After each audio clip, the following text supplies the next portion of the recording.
Hello, my name is Quentin Rossetto, and today I'd like to talk to you about the scene function in Houdini.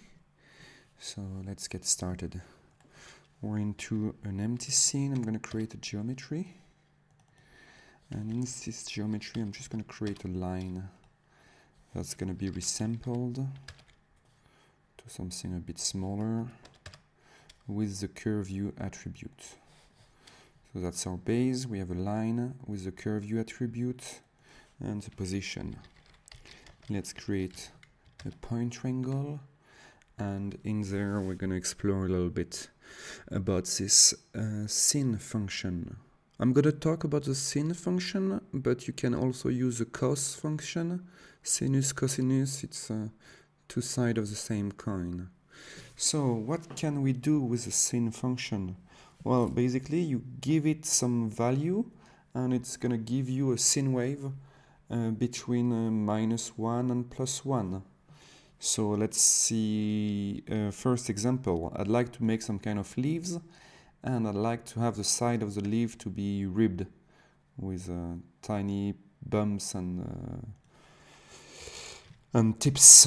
So first what I'm going to do is I'm going to move my x of my line based on a ramp using the curve view function, and I'm going to use a multiplier to make it slightly more manageable. So I'm creating a ramp. Let me change this to B-spline because it's nicer. Bring this down path. If you merge this with your non-deformed leaves, put some skin on it, and then mirror it. Ta-da! You have a leaf generator. Now what I want to do is have the side kind of wavy to make as the leaves do.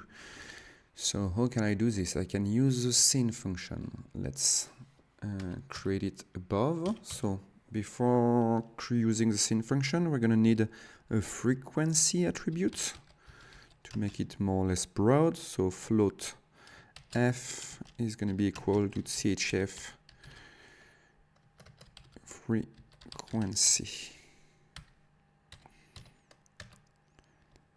and the scene function, the scene float, is going to be equal to the scene function based on curve view at curve view.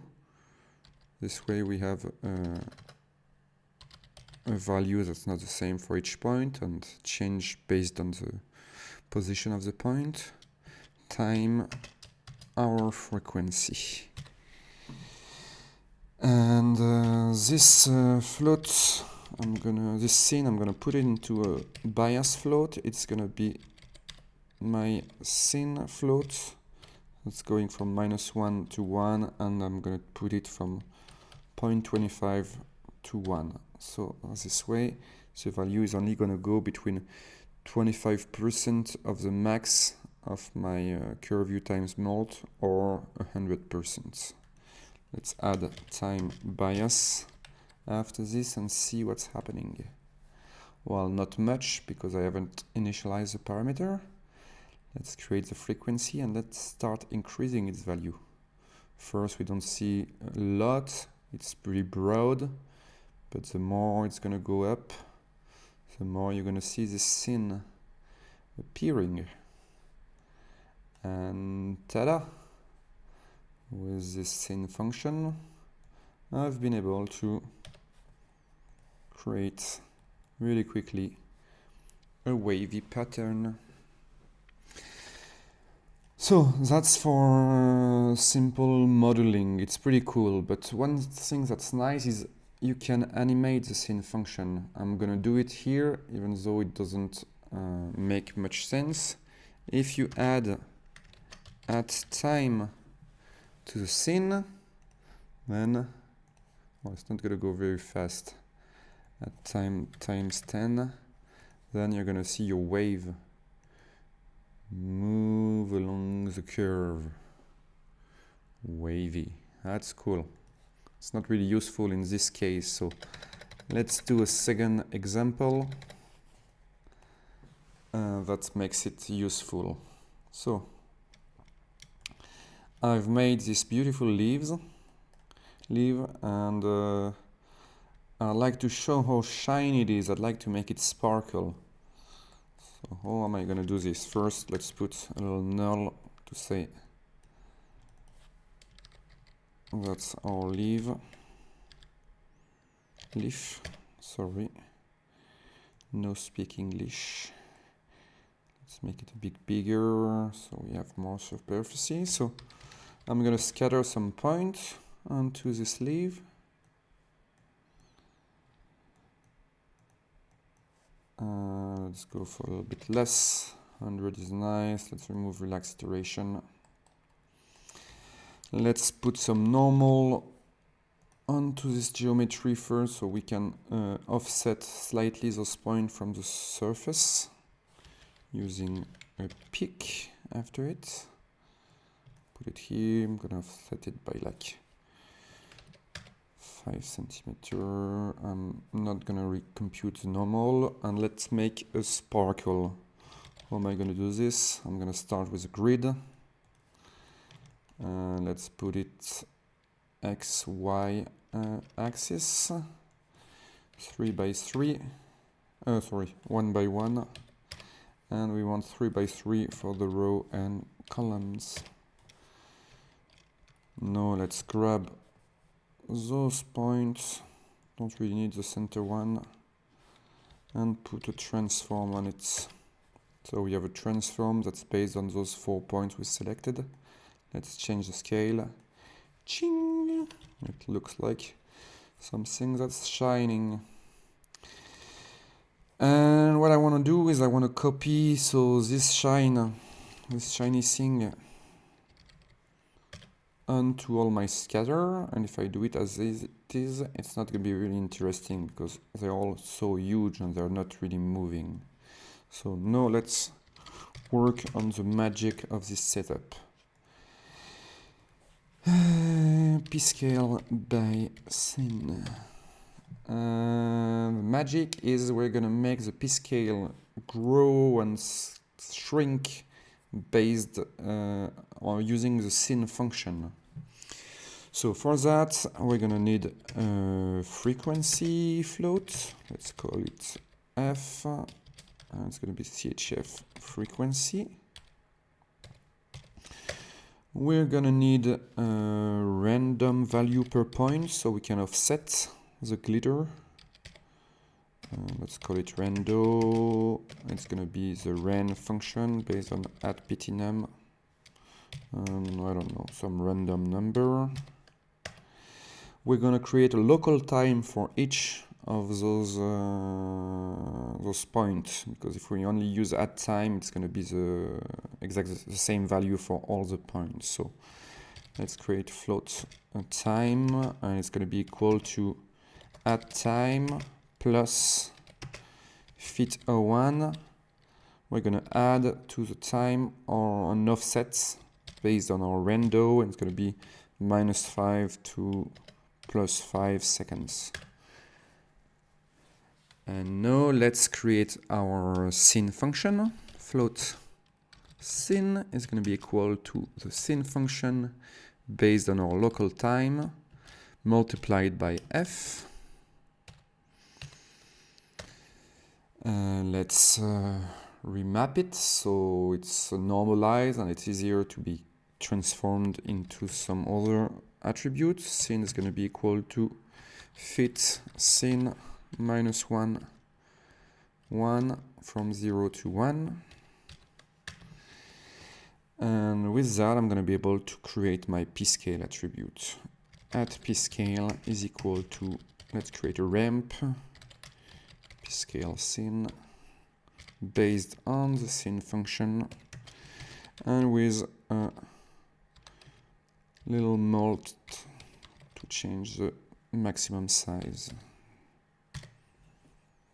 Let's initialize all of this. He's not happy because I forgot my multiply here. That's better. So let's go for a frequency of 4. The Pscale mold no bigger than 0.5. And let's go to the first frame, make sure we have the time toggle, real-time toggle on, and see what happened. Ling, ling, ling. It's shiny. Let's put some color on it. I want some pretty strong yellow. Or blue, yeah, that works too. How would I do the yellow? It's gonna be more tack one like this. Let's add some color to our leaf. So we have both at the same time. And merge them.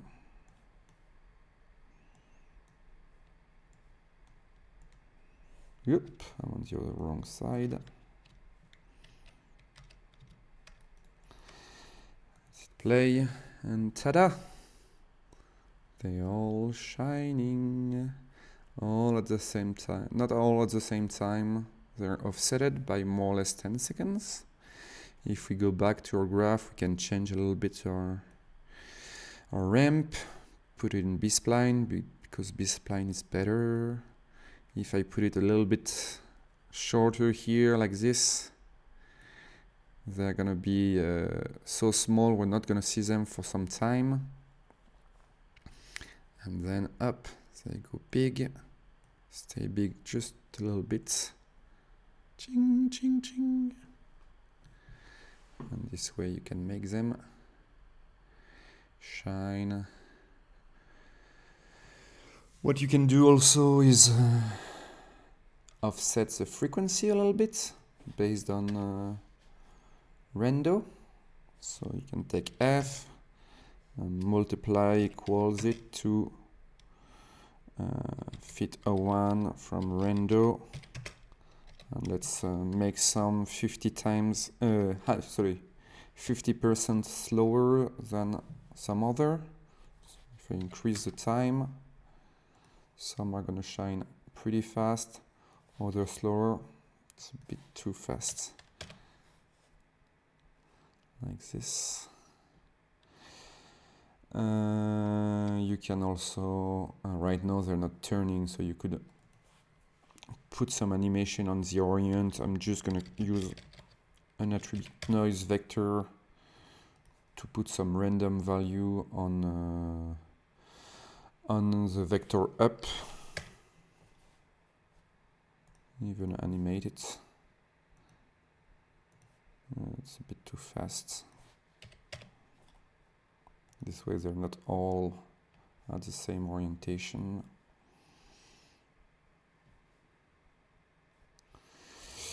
And you can do a bunch of stuff on top of that, but that's gonna be it for me. Just a quick tip for what you can do with the scene function, the scene and the cos function. You can modelize, you can animate some stuff with it. It's pretty cool. Put it on your procedural Christmas tree this year. And well, yeah, that's it for me. Hope that's gonna be useful for you. Oh, yeah, I'm just gonna do one last thing because they're all the same size. It's ugly. Let's multiply this by a ren function of rando. And that's better. No, sorry, that was my OCD kicking in. I was like, it looked better when I prepared it. Anyway, it's your turn to make some shiny stuff using the scene function. That's it for me. See you next time. Bye bye.